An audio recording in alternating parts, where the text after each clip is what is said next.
Hi, are you trying to pick a carpet? I'm gonna do a series of these because there's so much to know about carpet. But the first thing I want to talk about is stylistically what you might be looking for.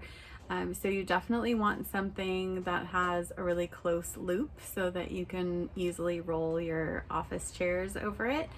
And my suggestion is that you look for something that's part of a collection. It's really nice when you have some coordinating patterns to choose from and you can sort of mix it up, do some wayfinding, create the look of an area rug just by placing the different carpet tiles. And so I'm going to show you today one collection. This happens to be a Shaw contract carpet, and everything I recommend is solution dyed and bleach cleanable. But if you look at something like the Simply by Nature collection, you can see there are several design pattern choices to choose from in the collection.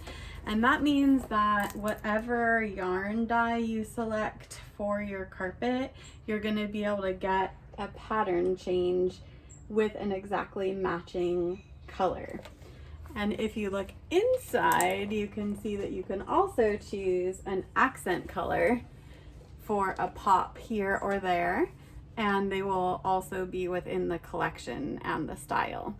So when you're looking for a carpet for your office, I recommend you look to a collection of a commercial grade close loop pile and something that is solution dyed.